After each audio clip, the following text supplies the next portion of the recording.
here at Engle Studio. Oh, Engle Studio, where there's too many notes. Well, this song's brought to you by cocaine. So John Tesh. Looking like Tony Montana and a keyboard.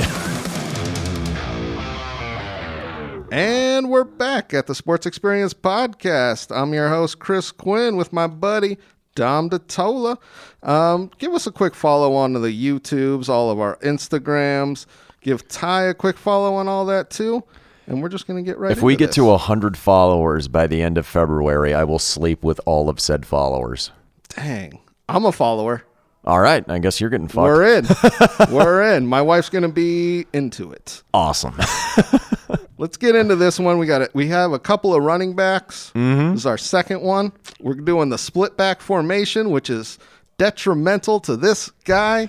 Yeah. So give it up to him, Herschel Walker. Herschel Walker, one of college football's greatest players ever, and someone I believe should be in the Pro Football Hall of Fame, and I might go on a rant later about that. Yes, I saw that, and I was so surprised that he wasn't in it. I thought there was I was like, wait, well, is like Wikipedia off? And I went somewhere else. You know what I mean? Just to get some bullshit stats. And then I was like, no, he's not in it at all. He's not in it at all. People fail to realize the other league he played in and how dominant he was. But born March 3rd, 1962 in Wrightsville, Georgia.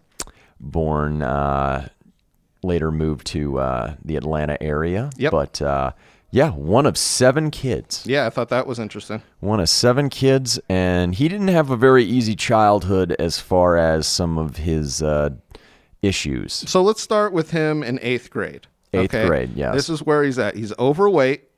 He has a stutter. Like both of us were. Yeah. I didn't know Dom back then, and I'm just guessing, but I'm saying yes. No, I wasn't overweight. I look like I do now. Oh, okay, good. Yeah. All right, so fit Dom, overweight Chris.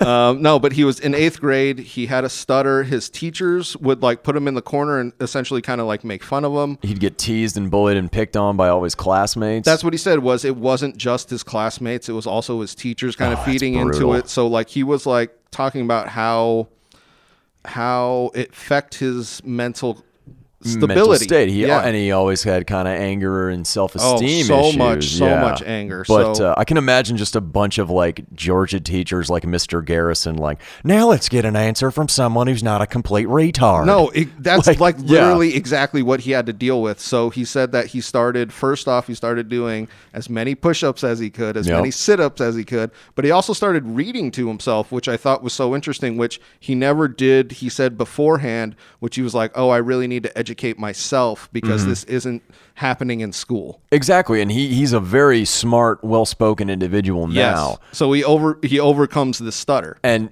to credit to his mom, because he had mentioned, she said, you're not going to use these to hold you back in life. You're going to learn how to overcome these obstacles. And man, he did, because he just started doing push-ups and sit-ups like a madman. Well, the improvement from him being an overweight 8th grader to him essentially being the best athlete in his high school, probably in his late freshman year, is a testament to the amount of push-ups and sit-ups and dips he was doing. So he said towards his freshman year, he was getting into the thousands of push-ups, and he was doing 750 sit-ups. And he's one of those country strong people like Bo Jackson too, where you don't need weight training. That was the other thing I found so interesting. I'll be honest, when I work out, when I do legs and core, I don't use any weights. I either use body weight or I use a kettlebell. I'll just do everything, I'll do most of the stuff without equipment. Well, I know this from personal experience is when you're fat and you're younger and you're carrying it around, it works out your legs.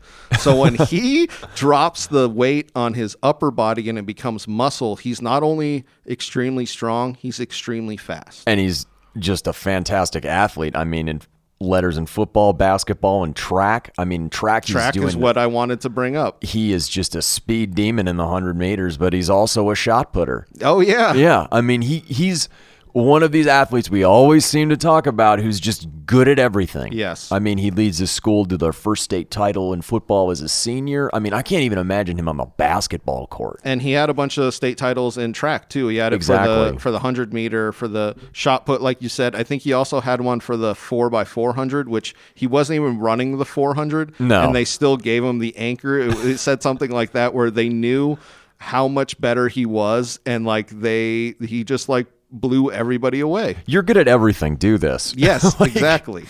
But no, he also, and I think this is equally as important that I wanted to highlight, is he's valedictorian of his senior class. Yes. He's valedictorian. He wins the top Scholar Athlete of the Year award, and a man who presents him with the award is a Mr. Tom Landry, coach of the Dallas Cowboys, who is going to come back in later. Yeah, we'll bring that one back. Man, foreshadowing. But why he's so inspirational is he had this problem in 8th grade, overweight, stutter, bad at school, and he really took it into his own hands to be like, I'm going to overcome all of this. People like that I have such an immense amount of respect for. It's not, I don't mind when people ask for help. I mean, everybody needs help at one time or another in life. But when you can sit down and be so self-motivated to achieve stuff beyond your dreams, that's pretty incredible. Yes. And that's literally what Herschel Walker did. Yeah. Throughout his whole life, pretty much. I mean, it's pretty awesome. No, it really is. And, he's the crown jewel of the damn recruiting class in 1980. And on Easter Sunday, April 6, 1980, he signs a letter of intent to play with the Georgia Bulldogs.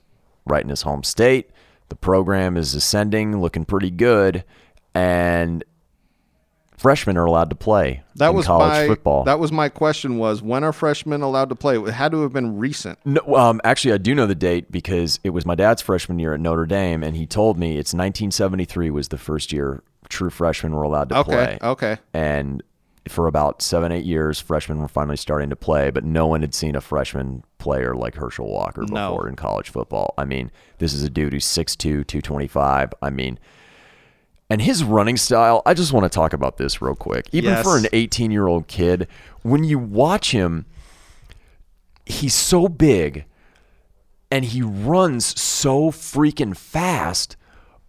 It's like he's violently gliding down the field. That's the only way I can describe his running style, is that he'll hit that hole out of the I formation. He had a really good offensive line. I mean, he was running to daylight on a lot of those plays, maybe 5 yards down a field, but he's just so fast. I mean, he's pre-Bo Jackson of the SEC. I mean, that's the best way I can describe him. And even though he's a backup at the beginning of his first game of the 1980 season, where they were playing I believe they were playing the Clemson Tigers. I love this. It was like the second. Oh no, it was Tennessee. They were playing Tennessee. They were down 9-0, and what ends up happening? And they're even down 15-2 in the game. Yes. They take the starting running back out and they put Herschel in. Herschel scores 16 and 4-yard touchdowns, and they end up winning the game 16-15. Yep. First game out the gate, SEC, and on one of his runs, he literally runs over Bill Bates, a safety for Tennessee, whom he'll play with in the pros for a little bit. But, and he just trucks him. An 18-year-old kid I know. is just trucking grown-ass men in the SEC in a running conference in 1980. I mean, after that run, you knew this guy is special. This guy is as advertised, if not even more. Well, that was the big thing with him, was they let him in first game, and he had such an amazing freshman season that it probably changed the perspective of how football programs really looked at these kids, because he was a full man at 18. Yeah, I mean, when you look at his when you look at his body type, you're just like, no, this guy's 38. Yeah, no, he's a fully grown man, which he wasn't at that point. That's what's scary. No, I know. Like, he can't even buy well, maybe in Georgia at that time you could, but Anyway, they just start rolling him off, and he's the star of the show. I mean, the entire offense is centered around him. And they come to the crucial game. It's one of the rivalry games for Georgia. They play Florida and Jacksonville every year, the world's largest outdoor cocktail party. Georgia's 8-0, Florida's 6-1. This is fixing to be a really good matchup, and it is. Because Herschel goes off in this game for 238 yards. And due to a Buck Bellew pass to Lindsey Scott for 93 yards, they end up winning the game, and they refer to it as the Miracle on Duval Street there in Jacksonville. And they go 9-0. He had a lot of 200-plus yards. Oh, yeah. It's pretty ridiculous when you look at how integral he was in this offense. They ran it pretty much through him. Yeah, tosses, draws, counters, sweeps. I mean, he could do it all as the I-back in that formation. I mean, he was just the way he saw the field out of that formation, the way he set up his blockers for it. I mean, he was tailor-made to play that position for that program at that time. And you're watching this. Like I said, the offensive line was good, but they have an 8 and 9 in the box. Everyone knows where they're going. I know. Everyone knows it's going to number 34. And they can't stop it. That's what was so great. No, and then the following week they beat Auburn in another one of their rivalry games, and then they beat Georgia Tech in their other rivalry games. So they finished the season 11-0. SEC champs probably have the best player in college football toting the rock for them. And at the time, the SEC champion, every year they get to go and play in the Sugar Bowl. Yep. And they draw a very good Notre Dame team, which was 9-1-1. Herschel doesn't care. No, and this is why, and we're going to talk more about this, why he really should have won the Heisman right off the bat freshman year. Yep. If he won any of his years. Yeah, honestly, that it was probably his most impressive year. Yes. And, they go play Notre Dame, and he scores both the team's touchdowns. Yep. They win 17-10 because he scores the first one. They kick off and Notre Dame fumbles and they get it back deep in their territory and they just give it to him again. Yes. It doesn't matter. But they're 12-0 and they're national champions. And you have, as a true freshman running back, as your captain essentially. And I'll be honest, I would have to check it, but the Heisman voters at this time had a lot of bias against underclassmen. Yes. So you didn't see an underclassman win the Heisman Trophy actually until 2007 when Tim Tebow won and he was a sophomore. Walker was a freshman and he finished third. That might have been the highest a freshman has finished in the Heisman voting since probably Johnny Manziel won in 2012. Oh, okay. So, I mean, he's just completely shattering norms. Yeah. And George is under the impression we have 3 more years of this. I know. This is going to be awesome. Oh, man. But like we were saying, he's without a doubt the best player in college football at this point. Oh, yeah. No, I mean, he's the guy. And I'm sure scouts are already salivating on what's going to happen when they get their hands on him. Oh, my God. But so 81. 81, yeah. They run into, this is what I love, is these rivalries that kind of have these games where it's back and forth. Yeah. And they run into Clemson. And Clemson does beat them, but let me point one thing out about 1981 Clemson's team. They win the national championship and run the table and go undefeated. Yes. I mean, if that's your only loss of the year, pretty damn incredible. A regular season loss of the year, that's pretty damn incredible. I saw that where it was, they talked about the undefeated Georgia had to be beaten by an undefeated team. And that's what they were talking about, was these two teams were the best of that, Yeah, that kind of window, yeah. Yes. And, he's just running through the SEC, just destroying teams like Vanderbilt, Ole Miss, Mississippi State, just racking up 200 hundos per game on the ground.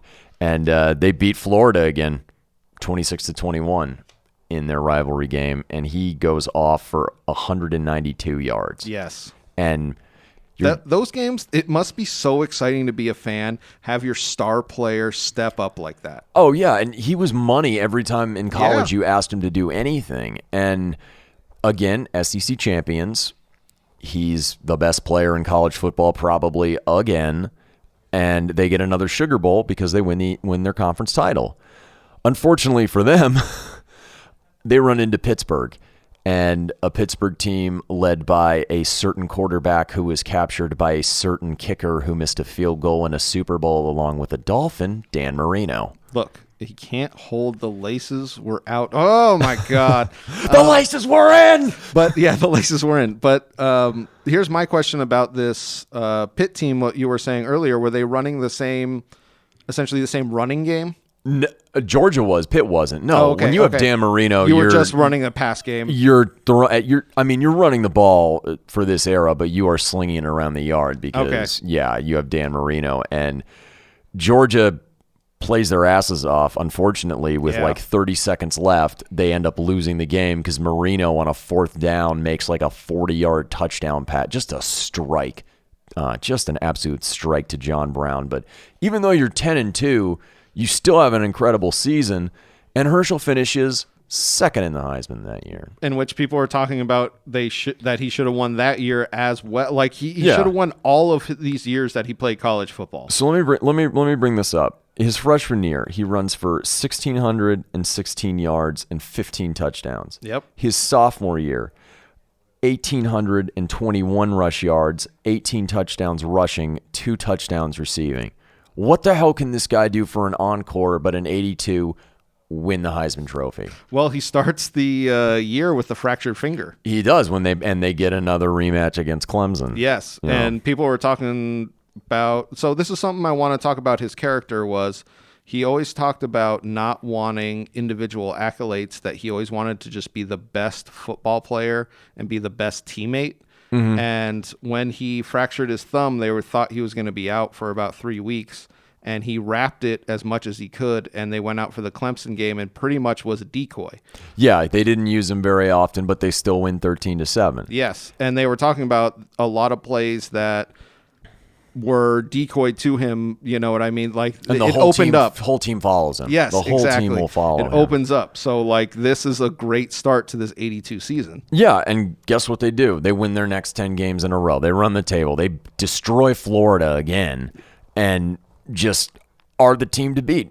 3rd straight SEC championship. And he just completely puts on another great show. Over 1,700 rushing yards, 16 touchdowns rushing, and a reception TD. And then finally, I feel like the Heisman were like, all right, we'll give it to you. Yeah, you're a junior, I guess.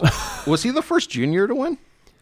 I believe there might have been a few before, okay. Yeah. But, yeah, you never saw anybody as a freshman, sophomore winning until maybe 10 years ago, yeah. Not even winning. You never saw him in the top 5 of exactly. voting. Yeah, but he was just so good, and he eventually does win the Heisman Trophy. Yep. And the trophy, his guest to the ceremony was Uga 4, the English bulldog that is their mascot. Oh, that's great. Took it with him there in 82. I thought, who were the other guys up for that year? I think Elway was in that mix too, but he was the runaway favorite. Yes. And they end up playing in the Sugar Bowl again. Yeah, 3 straight Sugar Bowls for this Georgia team must have been a great. This is what I mean about being a fan of these teams in these great eras is you literally are just winning. Like his record in college, what you said was so ridiculous. It's 30-3. Yeah, they ends up his college career 33-3. 33-3. Unfortunately, they do end up losing these games to the pedophile protectors at Penn State. They lose it 27-23. Herschel has a decent game and a touchdown, but at that point, you're kind of like, holy shit. We might get one more year of him, one more SEC title, but it doesn't happen like that. No, I mean, I feel like luckily for him, and I hate to say that for Georgia, but luckily for him, the USFL has this rule. Yeah, because at the time, if you don't know, and we might have even brought it up on our free agency part 2 episode, is that up until this point, up until the Barry Sanders one, which we brought up in the 89 draft, Yep. You couldn't declare for the draft unless you had 4 years of college eligibility under your belt.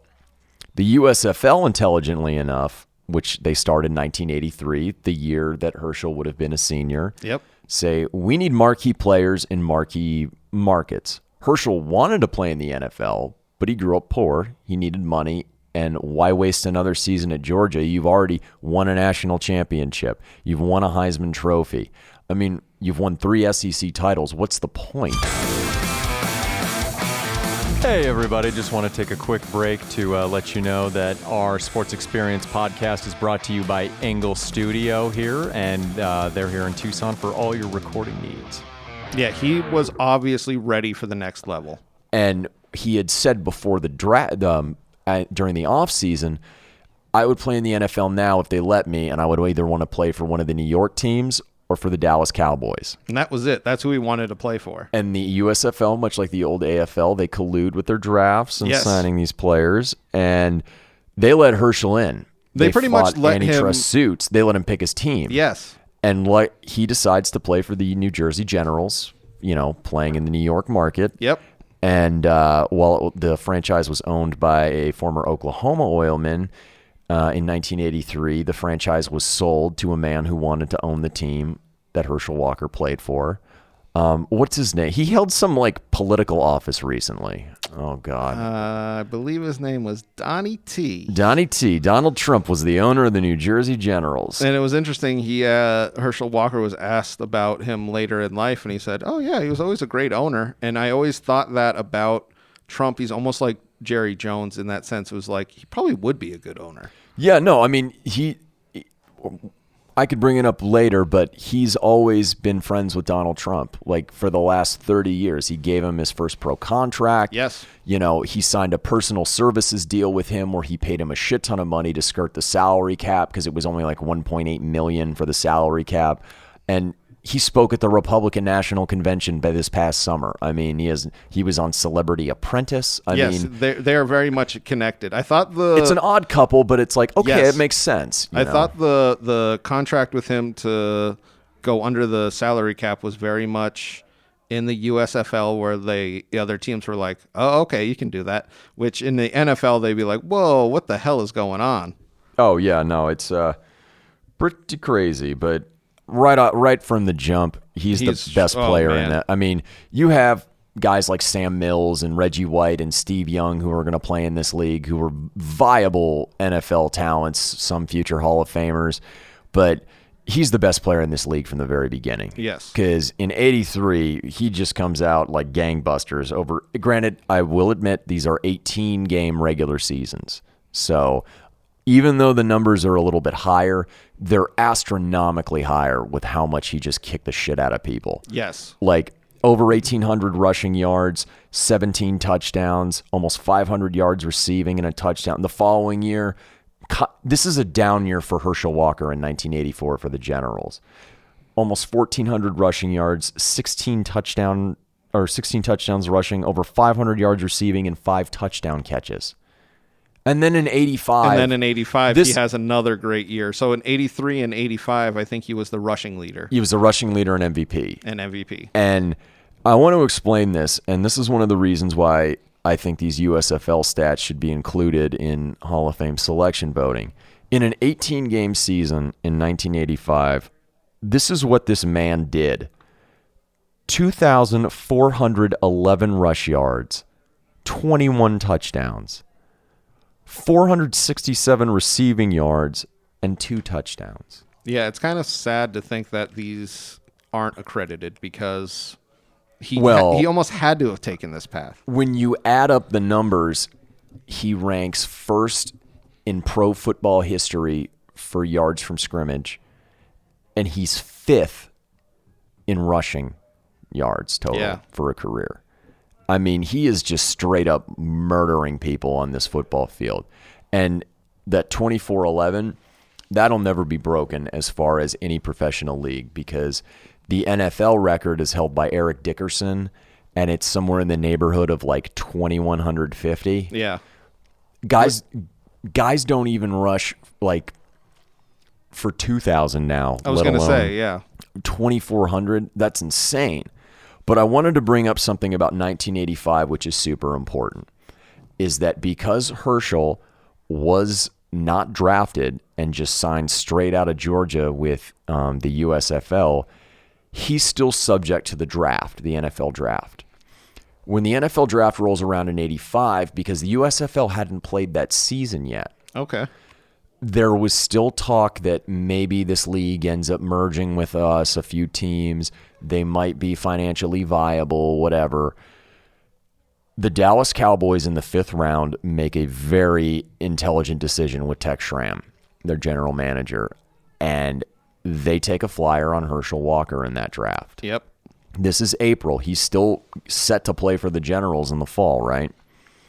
Dallas doesn't know if they're going to get him, but they're like, you know what? This guy is such a talent. He said he would play for us. That was the big thing for me, is that he said he wants to come to Dallas if he plays for an NFL team. And Al Davis and Ron Wolf always get pissed off. They were with the Raiders at that time, and they end up correcting that mistake. They wanted to draft him, but they didn't. Yep. They end up taking Bo Jackson a couple years on. later, Yep. just because, like, oh, well, he'll have to want to play football again, Yes. just not for Tampa. But Dallas picks him in 85, and to his credit, man, he stuck with his word, and he joins the Cowboys. Well, so I want to talk about this pick because this might be the most important pick for a team that doesn't actually produce. So, like, them getting Herschel Walker sets up these 90. Oh, and man. we're going to get into it. The goddamn domino effect of Yes. this.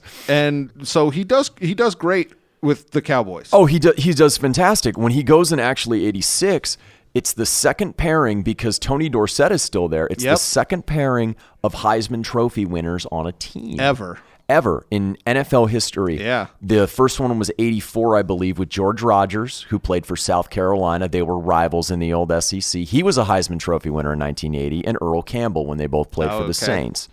So he goes there and he starts splitting time as a fullback, a wide receiver. They're kind of just trying to find ways to get them both on the field. Well, this is what he said was he just wants to be a great football player with his team. He doesn't want every single He just wants to play football. Exactly. He wants to be on a good team, and he wants to be included. And in 86 and 87, particularly 87 when he does make the Pro Bowl, he starts really showing what he can do because he has combined 1,628 rushing yards, 19 rushing touchdowns, and 136 catches in those two seasons for 1,552 yards and 3 TDs. I mean, showing you that he plays all over. You know what I mean? Like, you play wide receiver, he'll play the running back that gets the ball thrown to him. In his first game in 86, they beat the eventual Super Bowl champion Giants at Texas Stadium, and he scores the game-winning touchdown. Yes. And this coincides, if I can describe it, I don't know if you read about this,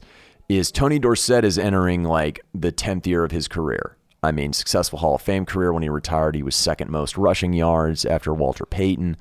But Dorsett's not only getting older, he's jealous of Walker and his new contract. In 87, he's even more pissed off because when everybody goes on strike, Tex Schramm basically threatened to ruin his life if he didn't cross the picket line. And by the end of the season, Walker's taken over the starting running back job, and Dorsett has to play 88 with the Denver Broncos.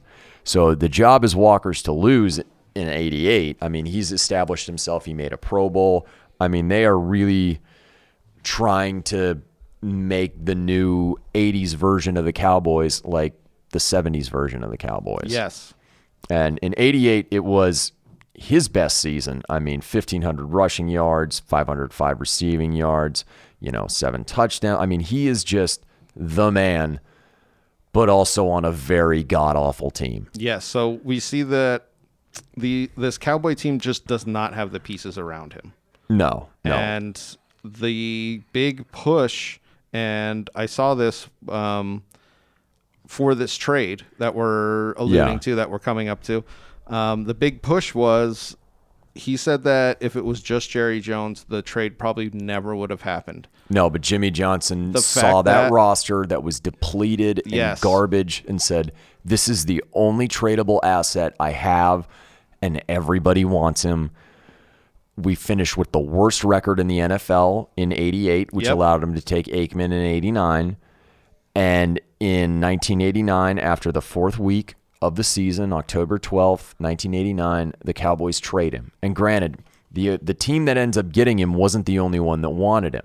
The Cleveland Browns were involved. I believe the Atlanta Falcons even were sniffing around a little bit. Well, this is why the trade gets so ridiculous. I feel like because so many teams wanted him, the Vikings had to be like, hey, we'll give you whatever everything you want. And Jimmy Johnson is a genius for this because what he did was not only take the 6 draft picks, 3 firsts, 2 seconds, and a third. It's crazy. What he ends up doing is also getting 5 players from the Vikings. And what him and Mike Lynn the Vikings GM had talked about was putting draft pick value on them. And these weren't bad players, guys like Isaac Holt and Darren Nelson, but the Vikings were desperate for a good running back because they had been to the 87 NFC title game and lost. They felt they were one player away, and Dallas was trying to give it to them. They fucked up because all of the 5 players had draft pick compensation associated with them, which means if Jimmy Johnson cut all of these players by February 1st, 1990, they would receive draft picks from the Vikings instead. And he does that. And he does that. He's even talked about it. He's like, you know what? Nobody thought we could do this. And he's like, we can.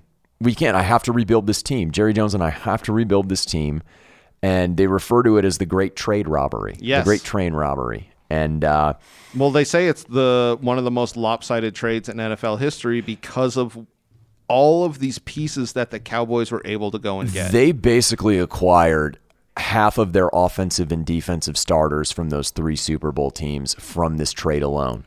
And the thing is Herschel didn't want to leave Dallas. He loved playing for the Cowboys. And obviously we talked about this. This is the team he wanted to go play for, and he wasn't wanting a trade out. No, he wasn't wanting a trade out. So what him and his agent did was basically, when in a hostage situation where they give people like an Airheads with a list of demands that are like absolutely crazy that you don't think they'll do, so you can plead insanity later. We want a helmet full of Cheese Whiz or whatever Naked they say. Pictures of B. Arthur. Outstanding. Outstanding. But he gets the Vikings to pay him $1.25 million just so he'll leave town and go there. Yeah. And this, as good as this was for the Cowboys, it's not good for Herschel. Even though he electrifies at the very beginning, he has like a long kickoff return in the game. He's scoring touchdowns. He's playing pretty decent. But Minnesota's not using him correctly. And when you see Dallas start building this team, he's labeled a scapegoat incorrectly by the fan base and the coaching staff and everything. Well, in Minnesota, what you were saying before the podcast was he did not fit in their scheme, but he's such a great athlete that he still showed how great he was, but they weren't running him in the I formation. Yeah, so it's not like he didn't produce. He had over 20 in 2.5 seasons. He had 2,200 yards rushing, 20 rush touchdowns, 56 catches, 681 yards, and 6 touchdowns receiving. It's not like he played bad. The problem is, and this is kind of a problem you saw with Tim Worley when he went to Pittsburgh, is at Georgia, your bread and butter is the I formation. When you have a good eye back, they're used to doing things and seeing the field the specific way, and if that's all you're running out of, Herschel can still produce regardless, but you're not using him correctly. And Minnesota's running a lot of split backs. They're trying to move him around entirely too much, and they're not just saying, here's the ball, run with it. Yeah, find that gap right there. Get behind the fullback and just go. And they didn't end up doing that, and because he never was able to take them to a Super Bowl title, people got pissed in Minnesota. People got really pissed. Well, he was supposed to be this last piece of this puzzle to take them to the Super Bowl, and they were almost worse with him. No, because they weren't using him right. Yes, and exactly. By the end of 1991, the entire coaching staff is axed. Even the front office is axed. They blow everything up and hire Denny Green and just start anew, and Herschel's looking for a new team. But luckily for him, in 92, he goes to the Eagles and has a really good season. Yes. He rushes for over 1,000 yards that year. I mean, this is why I can't believe he's not in the Hall of Fame, because it's almost every single season he's 1,000 yards plus. Well, oddly enough, he only had 2 seasons in his career where he ran for over 1,000 yards. Really? For NFL? For the NFL. But when you combine his rushing and receiving, he's like at 1,500 good for it a year, and he's returning kickoffs. I mean, he had a couple kick return touchdowns in his career. Yep. I mean, and at the end of his career, later, as we'll see, when he's not being used on offense, he's returning kicks as a guy in his mid to late 30s and trucking people. Which you never see.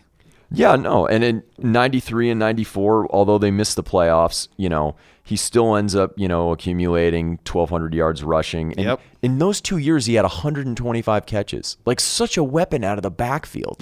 He can still play, and he's still a really good player. It's just the stink of that trade it'll never go away for him, which is really unfortunate because 94 is kind of the last season he's an effective running back. Yeah.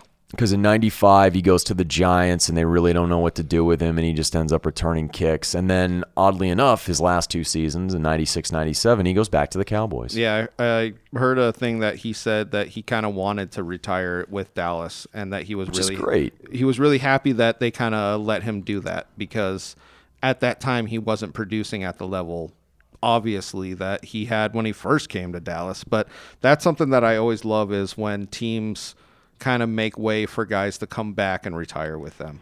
Yeah, and I mean, when you look over his career stats, if you include the USFL, yes, he had 13,787 yards rushing, which would make him 5th all time. It's so many yards. He had 512 catches. There are receivers in the Hall of Fame that don't have 512 fucking catches. But one stat that really I want to highlight that should put him in the Hall of Fame regardless is in his pro career. I'm not counting USFL. I'm not counting any of that shit. 84 total touchdowns. Yep. This guy was a scoring machine kind of no matter wherever he went during his prime, and just put the ball in the end zone. Because he, when you watch him at Georgia and in the NFL, when you're on the goal line, he'll just jump right over you. Yes. Or he'll run right through you. It doesn't matter. But 2-time Pro Bowler, 2-time second team All-Pro, won a 1980 national title, 1982 Heisman, 1982 Maxwell, 3-time SEC Player of the Year, 3-time All-American, 3-time All-SEC first team, number 34 retired. But most importantly, when college football last year did their 150th anniversary celebration in actually 2019, ESPN ranked him as the 2nd greatest college football player that's ever played. Which is correct. No. I can't deny it, No, absolutely. I mean, it's just absolutely crazy. And one thing I wanted to bring up about his Georgia career, because I'm on a stat train right now. I like it. He led the SEC in his 3 years at Georgia, all 3 years, in rush attempts, rush yards, rush touchdowns, points, plays from scrimmage, yards from scrimmage, touchdowns, and points. Pretty much every category. That is insane. Man. That type of dominance. But his pro career ends after 1997. So now let's talk about a little bit more about the man. Well, before I go into the man, and I just want to explain what an incredible athlete he was. Are we talking 92? 92 is a hobby. That's where I wanted to go. He's a professional football player in 92. And he competes and qualifies for the Olympics in the 2-man bobsled. So it's so interesting post Cool Runnings. If John Candy was his coach, they would have won gold. There you go. He was actually on a 4-man team that didn't qualify, but his 2-man team did qualify. Yeah. I forget who his partner was.